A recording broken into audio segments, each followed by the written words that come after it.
motive a orar, é cantar conosco esta canção, alegria de vê-lo aqui, usa forte o meu coração, sinto amor que nos une então, neste aperto de mão,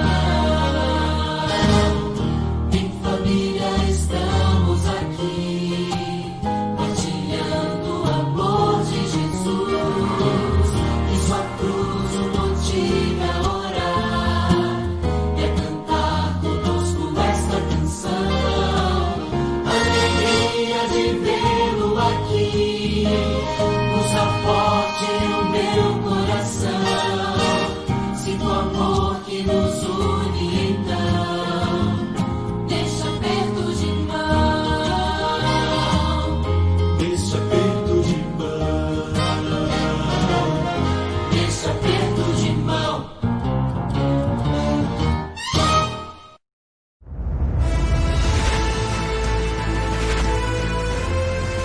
Provai e vede. História de hoje: nada é definitivo. Eu tinha 17 anos quando entrei na universidade. Os temas relacionados com matemática e ciências me atraíam muito. Por essa razão, decidi estudar engenharia em sistemas de informação. Além disso, eu também tinha muito interesse em filosofia. As políticas governamentais que produziam fome, miséria e medo no mundo e nas pessoas fizeram com que eu me inclinasse ao ateísmo. Aos 25 anos, já formado e trabalhando como engenheiro em sistemas, eu era completamente ateu. Foi aí que conheci o Marcelo, um adventista com quem eu fiz uma boa amizade, porque podíamos conversar sobre meus temas preferidos. Poderíamos dizer facilmente que Deus é uma invenção da mente humana como um sistema de defesa para enfrentar as crises de sofrimento, quando existe muita angústia porque o ser humano não sabe como se ajudar ou como receber ajuda e por isso ele criou um Deus para dizer que de alguma forma ele pode tolerar este sofrimento. Mas Deus não existe. Definitivamente ele não nos criou. Nós somos produto da evolução. Veja, você gosta de computadores. Imagina que você encontra um computador na Lua ou em Marte. A primeira coisa que você vai pensar é num designer, num fabricante. Você não vai pensar que isso apareceu ali produto da evolução. O ser humano é muito mais complexo que uma máquina. Tem um software, que é o seu DNA. Tem um hardware, que são os órgãos, os tecidos, os sistemas do nosso corpo. O maravilhoso mundo da célula. A probabilidade de que o homem seja produto da evolução é zero. Depois daquela conversa, eu queria verificar se o que o Marcelo disse era verdade e comecei a ler a Bíblia no meu computador. Eu passava horas lendo os livros de Daniel e Apocalipse, mas eu tinha certa dificuldade para entender o significado daqueles textos proféticos. Estas dúvidas me levaram novamente à casa do Marcelo para conversar sobre estas coisas. Só Deus pode estabelecer justiça neste mundo. Só o reino de Deus vai trazer paz para a humanidade. Eu comecei a ir à igreja com meu amigo e continuei estudando a Bíblia com ele. Até mais, tchau. Tchau, a gente se vê. O tempo passou e eu já estava vivendo com a Mônica há algum tempo. Gostávamos muito de ir à igreja e sempre conversávamos sobre a doutrina adventista em casa. Estamos recebendo estudos bíblicos, estamos indo à igreja, mas eu pergunto, quando vamos nos batizar? Antes do batismo, temos que fazer algo. Temos que nos casar. Graças a Deus, era o que eu queria. Você quer se casar comigo? Claro! Então tomamos a decisão de nos casar e regularizar o nosso estado civil. Porém, o nosso maior desejo era entregar a nossa vida definitivamente a Jesus por meio do batismo. Mas a vida ainda nos traria grandes surpresas. Meu bem, sabe que várias pessoas na igreja me disseram que seria bom que eu fosse estudar teologia para ser pastor. Mas o detalhe é que eu já sou engenheiro, estou trabalhando, tenho uma família, esposa, filhos e já tenho 30 anos. Na verdade, isso me preocupa. O que você acha? Meu amor, sabe que você tem cara de pastor? Se você quiser, eu te apoio. Atualmente estou completando 5 anos no meu ministério. Me formei em teologia na UAP e agora sirvo a igreja no Instituto Adventista do Uruguai. Tenho uma linda família, composta por 3 filhos, Julieta, Belém e Joel, e obviamente minha esposa Mônica. Agradeço a Deus pelo poder que existe em sua palavra para tirar alguém do ateísmo e colocá-lo sob a luz da verdade. O Espírito Santo dirigiu a minha vida e tocou meu coração enquanto eu estudava a Bíblia cada dia mais profundamente. Este é o poder da salvação de Deus que você pode experimentar, independente da sua situação. Provai e vede. Esta é a minha história. Agora, vamos participar deste momento especial de adoração a Deus através dos dízimos e das ofertas. Deus os abençoe.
Saibam que tu és meu Deus, porque teu é o poder e o louvor, porque tu és a paz e o amor.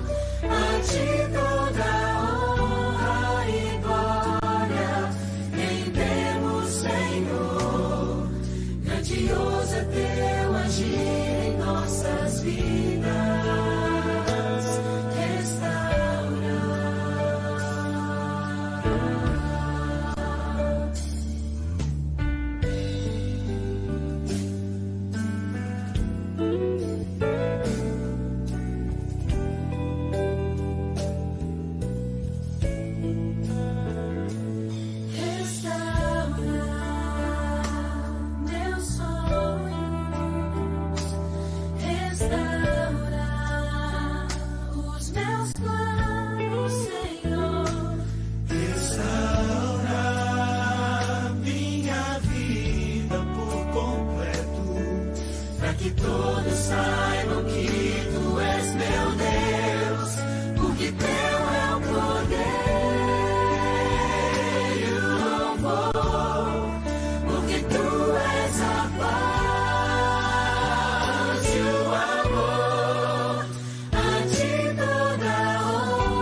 Olá, querido amigo, querida amiga, amados irmãos em Cristo Jesus. É bom tê-los nesse momento tão especial de adoração, no qual nós prestamos culto ao Deus eterno, em harmonia, vivenciando a experiência da eternidade desde já como co-herdeiros do reino celestial. Esperamos que vocês estejam bem, esperamos que você esteja com a sua família, em harmonia, em paz de espírito, desfrutando da presença de Jesus Cristo. Como é bom viver debaixo da graça de Cristo Jesus, não é verdade? Melhor ainda, em meio às suas muitas misericórdias, nós entendemos que fomos abençoados por Ele. E a principal bênção que poderemos receber das mãos do Deus Eterno é a salvação. E nesse pacote, logo em seguida, vem todo o restante. E nós podemos dizer que saúde, prosperidade, paz de espírito, amor, quando estamos na presença de Deus, faz parte do processo de edificação espiritual. Que bom saber que você está, nesse momento, nos acompanhando nessa adoração, entendendo que somos uma família reunida, mesmo que online, para celebrar a vida na presença do Deus Eterno. Dentro em breve, nós estaremos na presença do Deus Eterno, cantando o cântico perfeito, na adoração perfeita, celebrando com todos os remidos, todos os salvos de todas as eras, todas as épocas, agora acolhidos e reunidos de uma vez por todas na presença do Deus Eterno. É bom saber que você crê. E saber que eu não estou solitário nessa esperança, porque no meu coração, o meu ser é inundado por essa expectativa. E eu creio que você também tem essa alegria que te impulsiona, te impele, te motiva a continuar firme na presença do Deus da glória. Portanto, reconhecendo que somos salvos em Cristo Jesus, nós podemos celebrar a vitória que vem das mãos do Senhor, louvando o nome de Deus. Vamos cantar? Vamos juntos.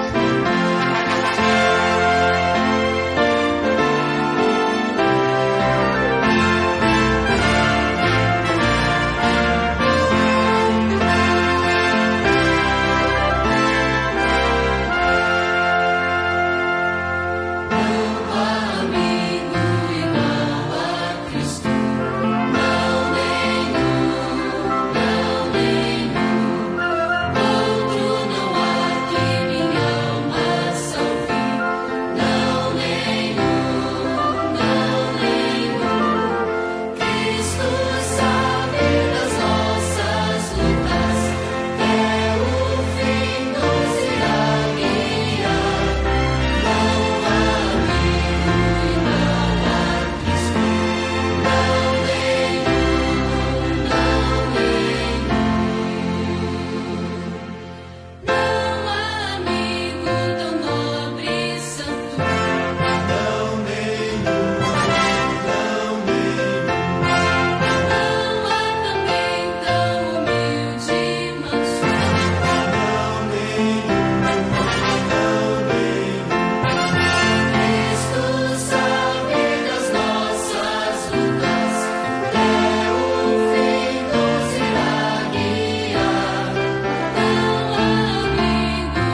estar na presença de Deus, saber que temos um amigo. Jesus é o amigo oportuno, o amigo presente, aquele que empoeirou os pés no mundo de pecado, nos deu o privilégio de sermos conhecidos como filhos e filhas de Deus. Saber que o Altíssimo se importa conosco nos dá uma dignidade extraordinária, mais do que um herói, o nosso Salvador, aquele que nos acolhe em seus braços de amor.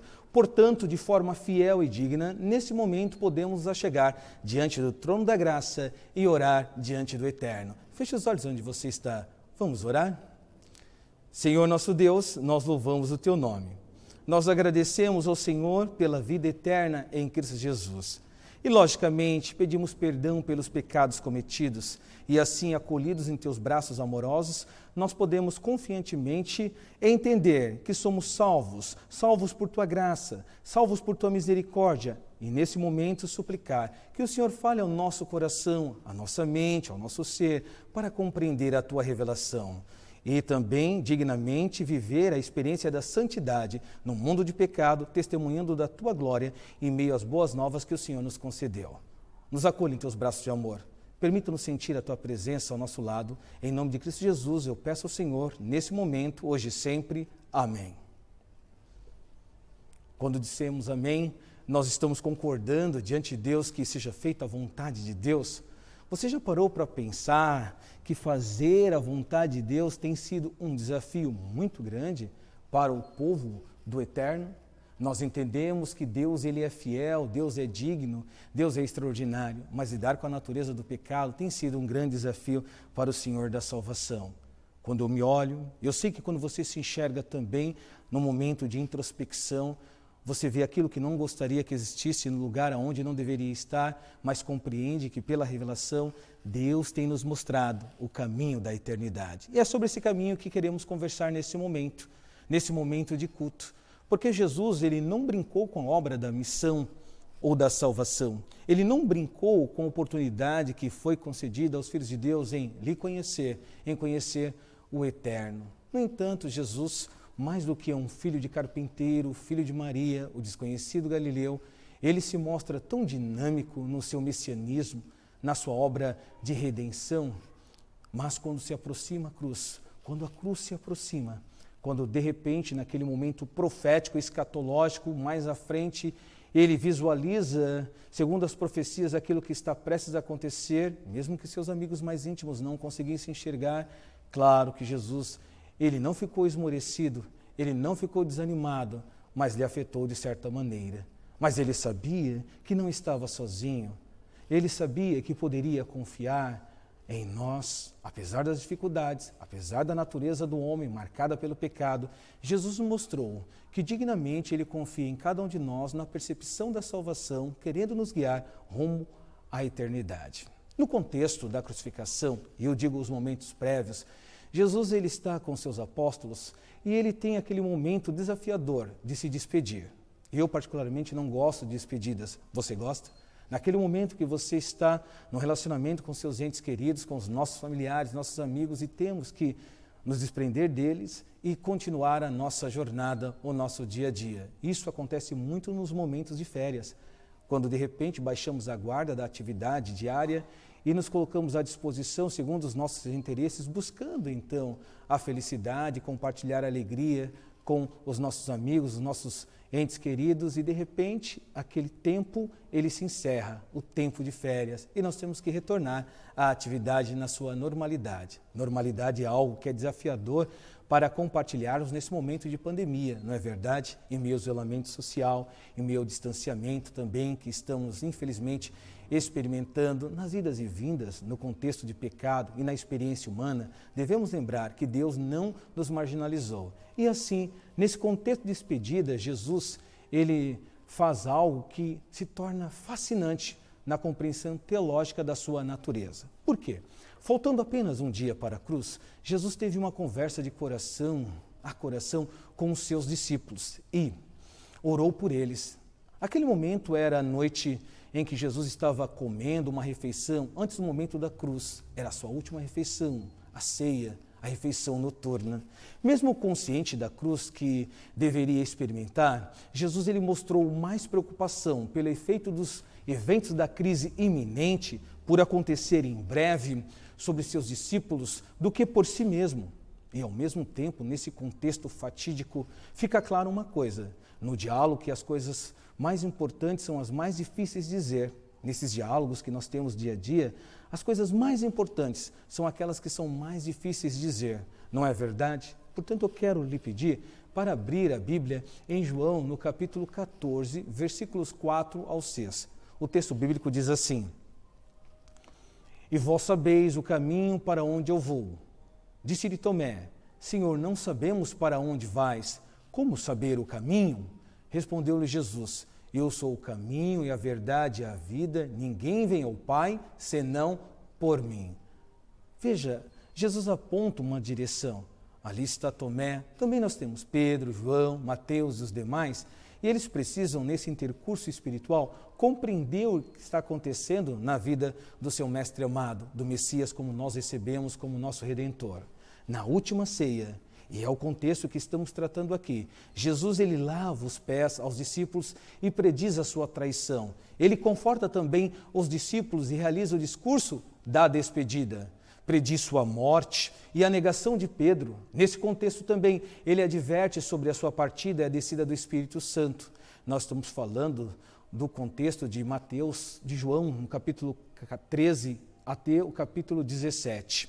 É nesse período que Jesus ele trata de outros assuntos pertinentes, sobre a descida do Espírito Santo, sobre também retornar e conduzir seus discípulos ao lugar onde ele está indo, e ao mesmo tempo ele aponta um caminho para o Pai, um caminho para os altos céus. Podemos ver isso no intercurso de João, capítulo 13, versículo 31 ao 14, 31. É o contexto que Jesus ele está inserido para poder esclarecer aos seus amigos mais íntimos o que está acontecendo e o que está prestes a acontecer. O texto que lemos, ele apresenta a resposta figurada de Jesus diante da pergunta de Tomé e de Pedro. Por exemplo, disse então Tomé: Senhor, não sabemos para onde vais, como saber o caminho? Está bem descrito em João capítulo 14, versículo 5. E também o questionamento de Pedro, quando ele diz diante do mestre amado: para onde vais? Capítulo 13 de João, versículo 36. Os apóstolos, eles não entendiam o que estava acontecendo e nem sequer estavam preparados para aquele momento tão difícil ou desafiador. Por exemplo, Tomé, como nós pontuamos anteriormente, ele sentia claramente que sua fé dependia de uma experiência prática com o Jesus físico. Se ele visse Jesus, ele então não teria nenhum problema em crer. Nós podemos ver isso bem descrito pós, então, crucificação, no período da ressurreição de Cristo, quando Tomé, agora indagando a fé e querendo apalpar, tocar, estar com Jesus, e nós vemos isso em João, no capítulo 20, nos versículos 24 a 31, ele deseja estar com Jesus, mas ele não ousa tomar uma decisão mais contundente sem ter essa experiência. Seria suficiente ter a presença física de Jesus para ele continuar em meio ao caminho da fé? Nesse contexto bíblico, nós vemos, por exemplo, em João capítulo 20, no versículo 25, a seguinte explanação. Observe. Disseram-lhe então os outros discípulos, falando a Tomé: vimos o Senhor. Mas ele, Tomé, respondeu: se eu não vir nas suas mãos o sinal dos cravos, e ali não puser o dedo, e não puser a mão no seu lado, de modo algum acreditarei. Ele precisava tocar. Ele precisava estar com Jesus. A fé racional em Tomé levou ele a ter certo racionalismo, mas também no contexto de encruzilhada experimental, ele teria que tomar uma decisão em meio aos paradoxos, estar com Jesus, confiar nas promessas do Senhor, mas como poderia estar se Jesus não estava fisicamente mais com eles? Havia sido crucificado. No entanto, temos um outro figurante aqui, conhecido como Pedro. Pedro ele não entendia adequadamente as referências de Jesus quanto à sua partida, mas ele tem pelo menos alguma percepção de que a morte é iminente. Por exemplo, no capítulo 13 de João, no versículo 37, o texto bíblico diz assim, naquele diálogo que Jesus está tendo com Pedro, lhe advertindo quanto à sua posição em meus desafios que antecedia a cruz quanto à sua negação. Replicou Pedro: Senhor, por que não posso seguir-te agora? Por ti darei a própria vida. Pedro ele usa um pronome possessivo. Darei a minha vida, a minha própria vida. No contexto bíblico, mesmo que seja direto ou indiretamente, Pedro ele se mostra como aquele que é autossuficiente, aquele que procura ter controle da situação. Mas que ser humano não é igual a Pedro, não é verdade? Nós gostamos de ter segurança.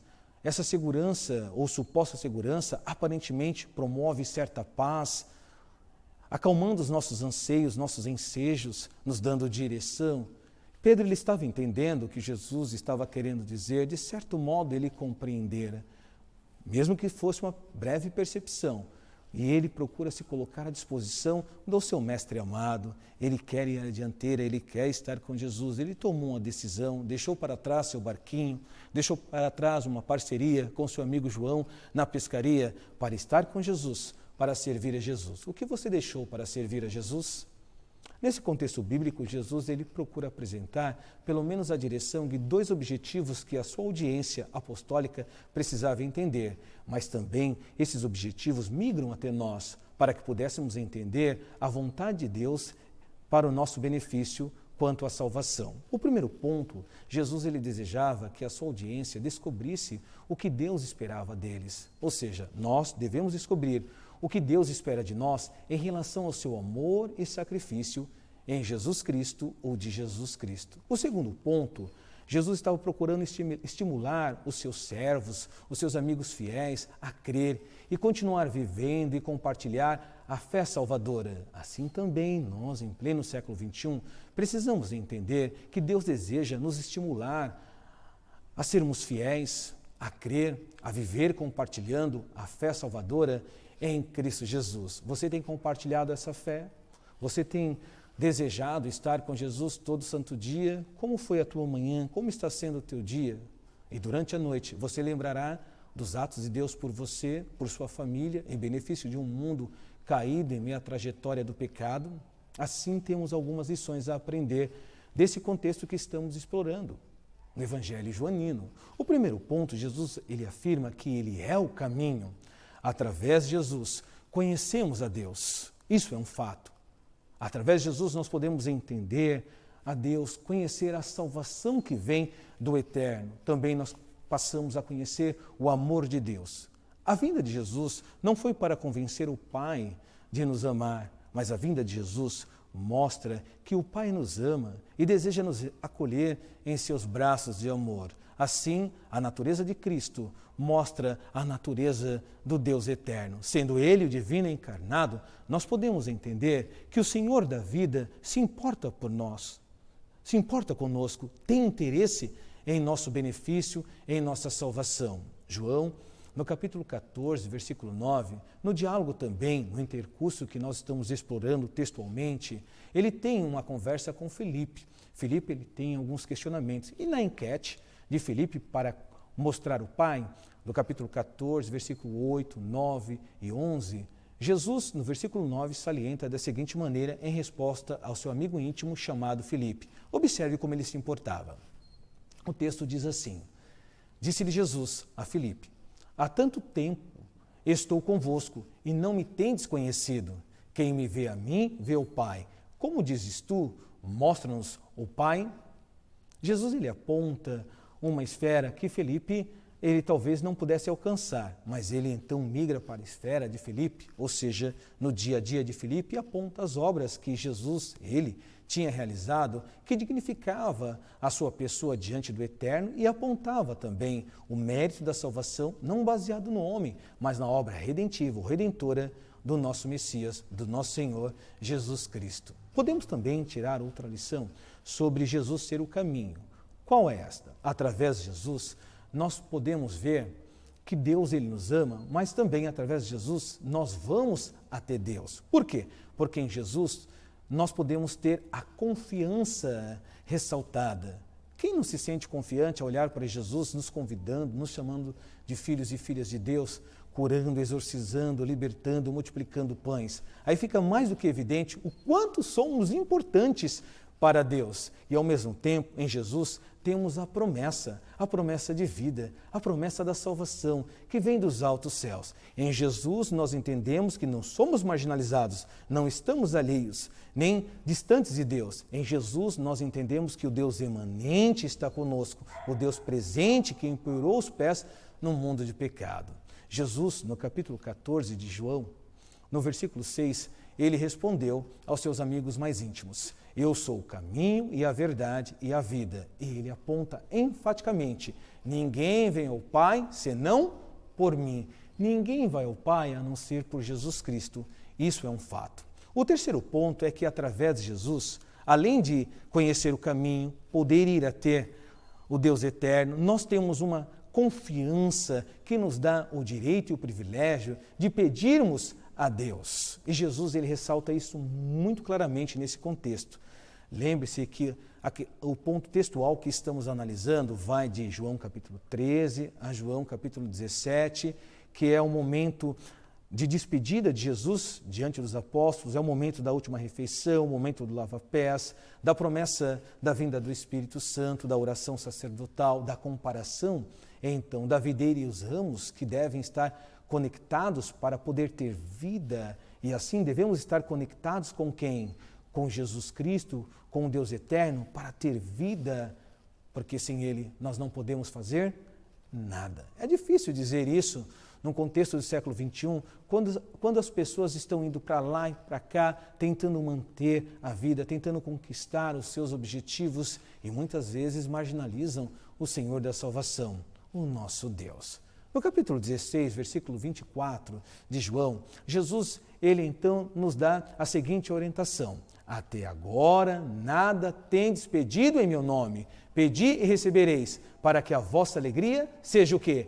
Completa. Pedi e recebereis. Vocês não pediram em meu nome até agora, mas vocês pedirão, e vocês receberão, e vocês terão a alegria de vocês de forma completa. O segundo ponto é que Jesus é a verdade. Ele disse: eu sou o caminho, mas ele também ressaltou: eu sou a verdade. Jesus é a verdade. É a verdade sobre Deus, a verdade sobre a vontade de Deus, o que Deus deseja para nós, o que Deus deseja de nós, o que Deus deseja que façamos diante, então, da sua face. Jesus, ele demonstra isso, não como um certo rabino, um pregador itinerante, se bem que ele foi conhecido dessa maneira, mas como aquele segundo o prólogo joanino, no capítulo 1, versículos 1 a 18, que desceu dos altos céus para nos mostrar, de forma digna e fiel, o quanto somos importantes para o eterno e, ao mesmo tempo, o desejo que ele tem para cada um de nós. Assim, Jesus, ele apresenta as verdades sobre Deus, a verdade sobre a vontade de Deus, a verdade sobre o perdão e restauração. Deus deseja nos perdoar, Deus deseja nos restaurar. Mesmo lá no lar edênico, quando os nossos pais, Adão e Eva, eles estavam alheios à salvação, e o Senhor pergunta: onde estás? Ele sabia onde seus filhos estavam, mas a partir da sua criação, dos seus filhos, ele procurou salvá-los. Isso significa que mesmo quando estamos alheios à salvação, ou seja, nem sequer queríamos sermos salvos, nem sequer entenderíamos o que era a salvação, nem sequer poderíamos escolher a salvação, Deus escolheu nos salvar primeiro e nos dar a oportunidade de estarmos na sua presença através do perdão e a restauração. Em quem? Em Cristo Jesus. Promessa desde os primórdios. Agora, a promessa sendo ocorrida ou sendo então demonstrada naquele momento profeticamente em Jesus Cristo, e a promessa que nós aguardamos de forma absoluta na implantação do reino de glória. A verdade sobre o ser humano. É outro fato que Jesus deseja demonstrar quando vem a esse mundo de pecado. A verdade sobre a nossa natureza pecaminosa. Somos pessoas de uma dureza incrível, de uma indiferença incrível diante do eterno. Sabe, o dia de hoje raiou, ele aconteceu, ele também vai se desdobrar, a noite virá, não porque somos bons em nós mesmos, não porque merecemos, mas porque Deus é misericordioso. E tudo de forma alinhada aconteceu. O sol despontou, a noite chegará, a tarde está se adentrando. Tudo isso significa que Deus, ele está conduzindo como administrador do universo, porque se assim ele não o fizer, impera o caos, e Deus não quer que isso aconteça. Por exemplo, em Isaías 45:18, o Senhor diz o seguinte, que criou a terra não para ser um caos, mas para ser habitada. E o Senhor Jeová Sabaoth, Senhor dos Exércitos, declara dessa maneira, habitada por quem? Por que ele idealizaria esse plano de perfeição quando somos imperfeitos? Na nossa natureza existe o pecado. Sabe, o salário do pecado, segundo a proposta em Paulo, através da epístola em Romanos 6:23, é que o pecado traz a morte. O salário do pecado é a morte, mas o dom gratuito de Deus é a vida eterna em Cristo Jesus. Diga-me, você gosta de receber presentes? Está se aproximando o final do ano.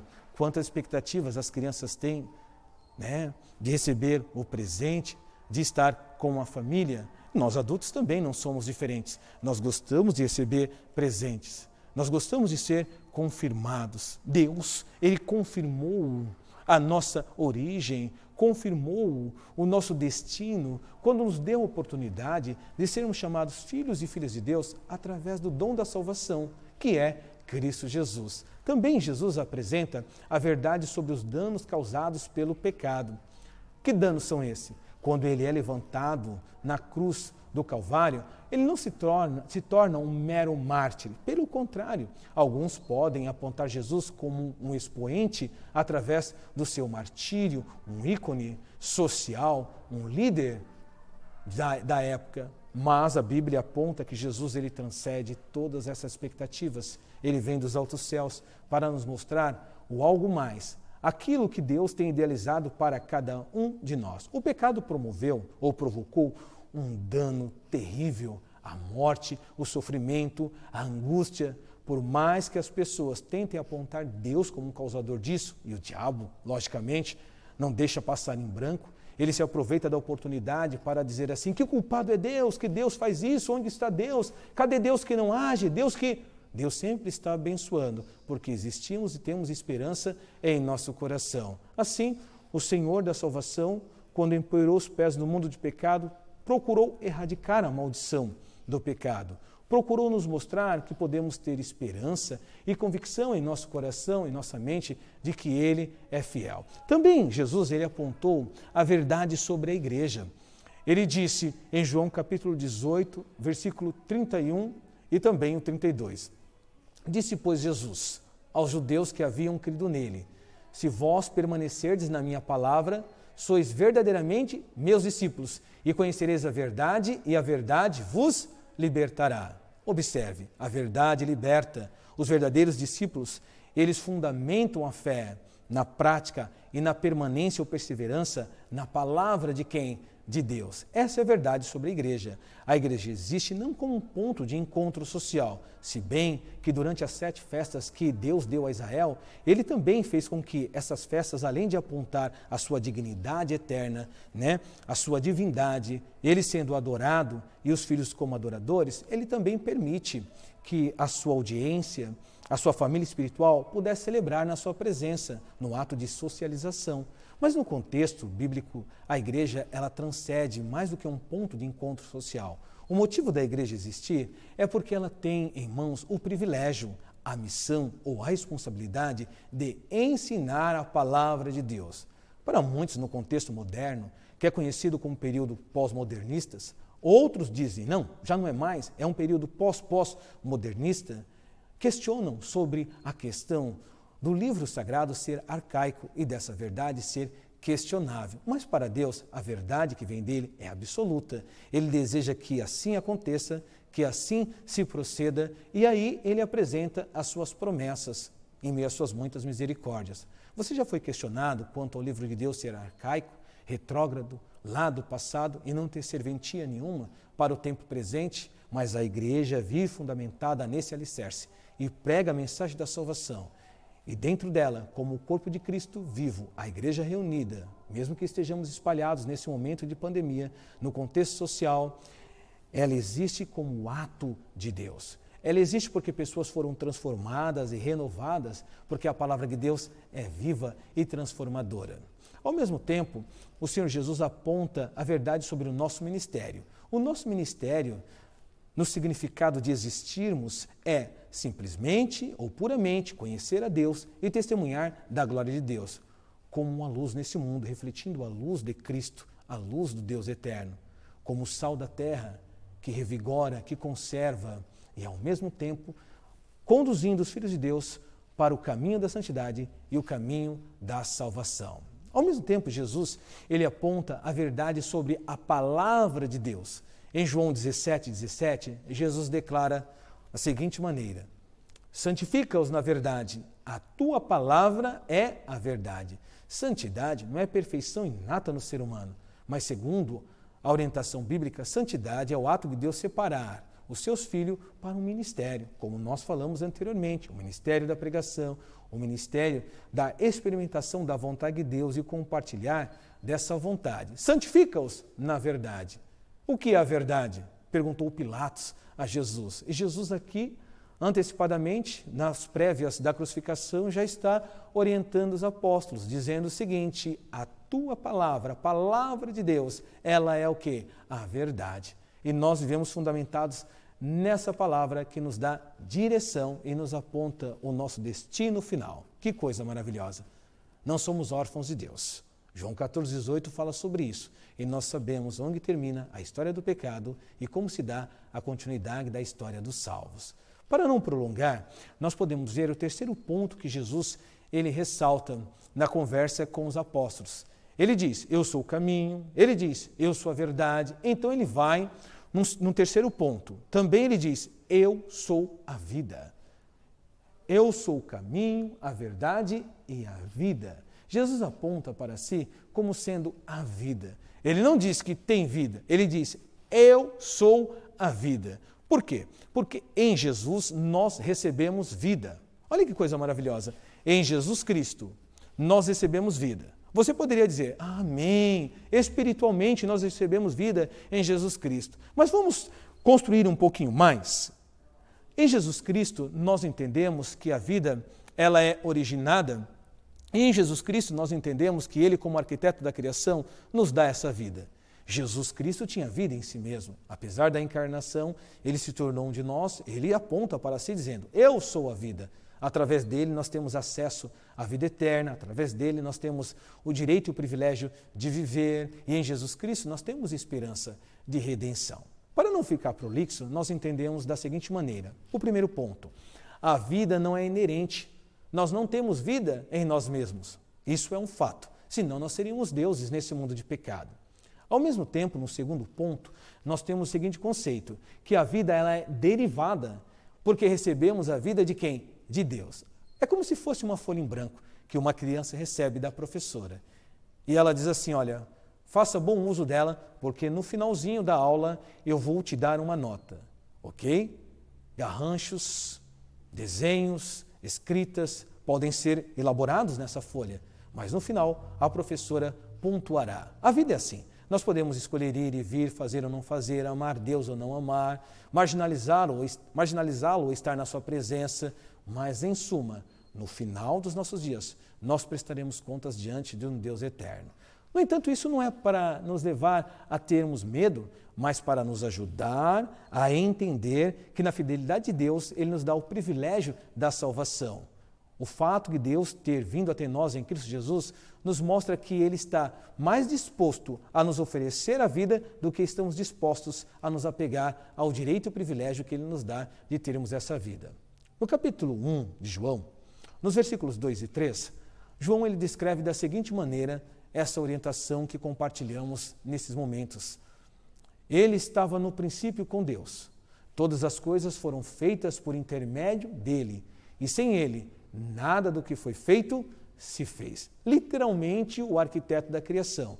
Tudo foi feito por intermédio dele, para ele, e sem ele, nada do que foi feito poderia ter sido realizado. Coisa maravilhosa, saber que nós estamos na presença de alguém que, claro, é maior do que nós e que desceu à esfera humana, se submetendo, inclusive, às nossas escolhas, porque a crucificação é o ato do próprio ser humano, marcado pelo pecado, ao ser utilizado pelo maligno, impor sobre esse Senhor a obra funesta da morte.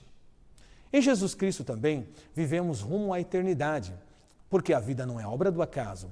A vida tem mais sentido em relação às promessas de Deus do que qualquer outra construção humana ou filosofias nesse mundo de pecado. A vida também tem um propósito eterno. E por quê? Porque Deus é eterno. Ora, se nós vimos anteriormente que Isaías 45:18, quanto às promessas do nosso Senhor, é dito que Ele não criou a terra para ser um caos, mas para ser habitada. Não é para ser habitada por pecadores mortais, mas para ser habitada por seres perfeitos e imortais na presença do Deus eterno.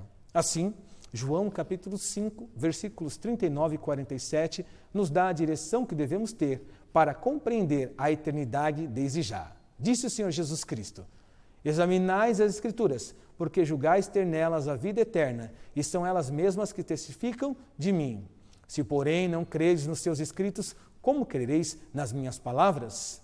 Nós podemos crer nas palavras de Jesus Cristo, através do testemunho das Sagradas Escrituras. E ela aponta o centro gravitacional da fé, a pessoa de Cristo Jesus, que é a vida eterna encarnada. A vida eterna não é tempo, não é espaço, isso faz parte do processo.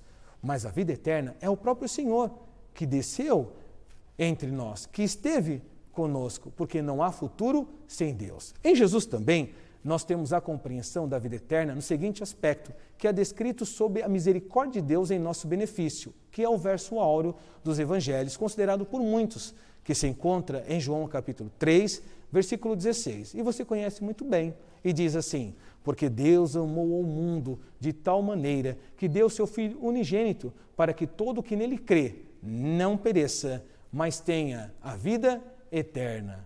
Amém por isso? Amém. Como podemos concluir? No primeiro ponto, João ele enfatiza repetidamente o pensamento de que a fé em Jesus e a sua aceitação levam à vida eterna. Ele também usa a palavra crer cerca de 100 vezes no seu evangelho, para mostrar que a fé salvadora em Jesus é essencial para a salvação. Esse é o primeiro ponto. Qual o segundo ponto? Veja, na construção joanina, nós podemos entender também que a arrogância do ser humano é achar que tem vida em si mesmo. Mas como poderíamos manter aquilo que não temos direito de ter? Quando Pedro diz assim: por ti eu darei a vida, a própria vida, ele não compreende essa concepção naquele momento. Mas eu creio que eu e você já compreendemos. Amém por isso. Somos mortais. Jesus ensina que a vida não é obra do acaso. Ela tem um propósito. Qual o propósito da vida? Glorificar a Deus. Veja o que está descrito em João capítulo 16, versículo 20, que diz a seguinte orientação: em verdade, eu vos digo que chorareis e vos lamentareis, e o mundo se alegrará. Vós ficareis tristes, mas a vossa tristeza se converterá em alegria. Por mais que a vida seja cheia de altos e baixos, o Senhor aponta que todos os nossos dias, eles são úteis, porque confirmam a fé que Deus tem em nós. Em contrapartida, também confirma a fé que temos em Deus. Tudo coopera para o bem daqueles que amam a Deus, porque glorifica o nome de Deus. Nos altos e baixos da vida, quando perseveramos, isso é como se fosse um tapa com luva de pelica na face do diabo, na face do mal. O terceiro ponto, no contexto do relativismo atual, onde se declara que não há verdade, mas existem as verdades, cada um pode ter a sua verdade, ou que todos os caminhos levam a Deus. É assim que costuma se dizer. Mas podemos dizer que Jesus, nessas configurações, ele se torna um ser pessoal, por parte de alguns, além do contexto bíblico. E nós podemos rotular Jesus de acordo com as nossas necessidades, mas não podemos esquecer da revelação que Deus nos concedeu. Por isso, alguns entendem que Jesus ele é apenas um sábio, um mestre filósofo. Outros situam Jesus na tradição da ética, enfatizando seu papel como exemplo moral. Consideram a qualidade mítica de Jesus, um outro grupo, envolvendo o fato dele ser considerado divino e humano. Ou alguns acreditam na abordagem narrativa dos evangelhos como uma obra de arte sem qualquer influência espiritual. Em relação ao texto que lemos, Jesus adverte que não há caminho. Em relação ao texto que lemos, Jesus ele é muito claro em dizer: não há outro caminho. existe uma verdade absoluta que conduz à vida eterna, Jesus deseja deixar bem claro, não só como é tornar-se um cristão, mas também como é viver como um cristão. Você pegou a ideia? No contexto que nós analisamos, Jesus está tentando salientar o seguinte, que nós devemos entender claramente, mais do que ser um cristão, ou dentro do contexto, nesse processo, é também viver como um cristão. Você tem vivido como um cristão?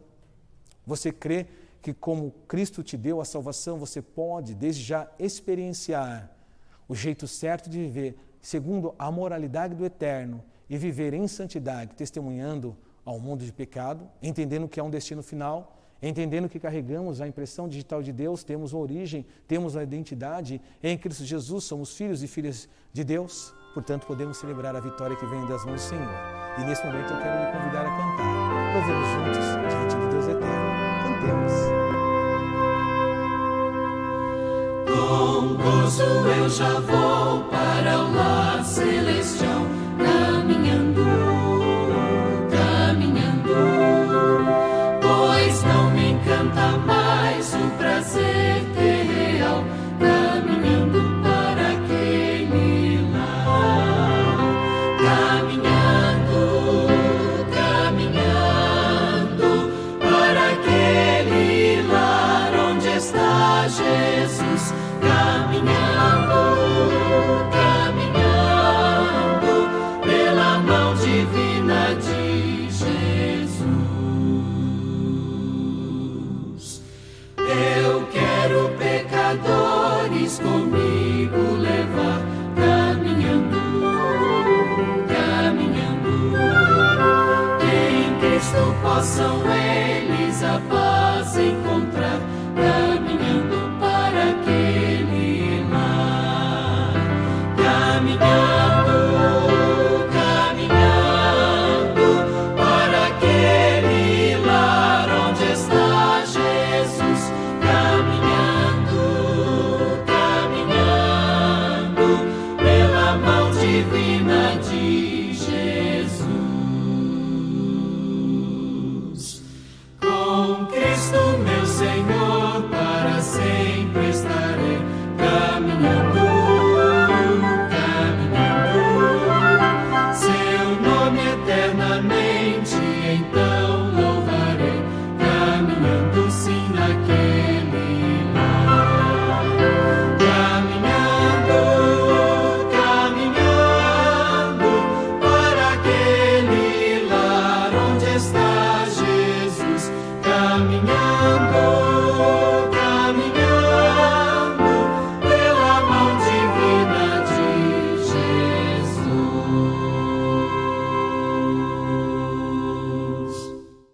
É bom celebrar a vida na presença do Eterno, aceitar as promessas que vêm das mãos do Autor da vida e entender que Ele tem sido fiel em todo o tempo. Não fique desanimado, mesmo que você esteja exaurido nesse contexto pandêmico, lembre-se de uma coisa, Deus é fiel. E Ele tem se colocado à nossa disposição. Deixe Ele te tomar em seus braços de amor, como um pai toma seu filho, a sua filha, e lhe conduzir a um aprisco celestial. Lembre-se das palavras de Jesus Cristo à sua audiência apostólica, aos seus amigos mais íntimos. Eu sou o caminho, ande por ele. Eu sou a verdade, aceite sem questionar a verdade de Deus. Eu sou a vida, toma posse da esperança de vida eterna desde já. Ninguém vai ao Pai senão por mim. Hoje é o dia de ir na presença do Pai, diante do trono da graça e dizer assim: sou teu filho, sou tua filha, preciso do teu acolhimento e obrigado pela salvação através do teu filho amado. Eu quero lhe convidar a orar nesse momento e nos colocarmos diante do trono da graça, diante do Pai eterno, em nome de Cristo Jesus, suplicar as bênçãos que vêm dos altos céus. Feche os olhos, vamos orar? Senhor nosso Deus, nós louvamos o teu nome. Ó Senhor, nós agradecemos, Pai, pelo benefício da salvação, em sabermos que nós não estamos ilhados no mundo de pecado, que diante de nós há uma oportunidade de redenção em Cristo Jesus, que diante de nós o futuro não é tenebroso, é promissor. Nos ajude a viver a experiência da verdade que vem dos teus lábios, que vem da tua pessoa. Quando colocarmos um ponto de interrogação, que o Senhor já colocou um ponto final, nos ajude a termos paciência de esperar os teus esclarecimentos através da unção e ação do Santo Espírito. Nos ajude, Senhor, a termos vida hoje e compartilhar essa vida através das boas novas com aqueles que precisam te conhecer. Nesse momento, Senhor, toma o aflito em tuas mãos de amor, aquele que está angustiado, aquela que está angustiada em meio à crise financeira, a crise de ordem pessoal envolvendo a família, talvez não haja paz nesse lar. Toma em tuas mãos, faça uma obra de renovação. Aquele que se encontra no leito da enfermidade, Senhor, tenha misericórdia, Senhor. Em meio àqueles que estão passando pelo sofrimento da dor, coloque as tuas mãos poderosas, restaura, cura, liberta, Senhor, da opressão maligna. Eu também quero lhe pedir por aqueles que estão, talvez em meio à letargia espiritual, em meio ao desânimo, Senhor, não deixe eles fracassarem. Ajude o teu filho e a tua filha a erguer a cabeça, saber que a redenção está mais próxima do que nunca, porque nesse momento de oração estamos diante de ti e sabemos que o Senhor está mais disposto a nos abençoar do que estamos dispostos a pedir. Portanto, seja feita a tua vontade, porque nós te louvamos e agradecemos pela obra que o Senhor fez por nós, faz em nós e fará através de nós. Em nome de Cristo Jesus, nós te louvamos hoje e sempre. Amém e amém.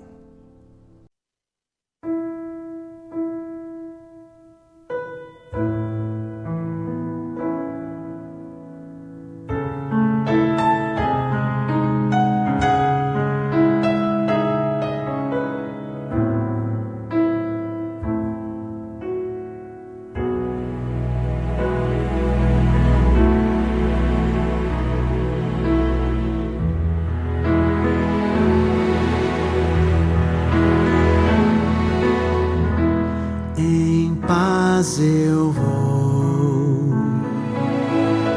ouvir a voz de Deus, em paz eu vou, estou feliz, achei abrigo em sua casa. Estou com meu Jesus.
Jesus.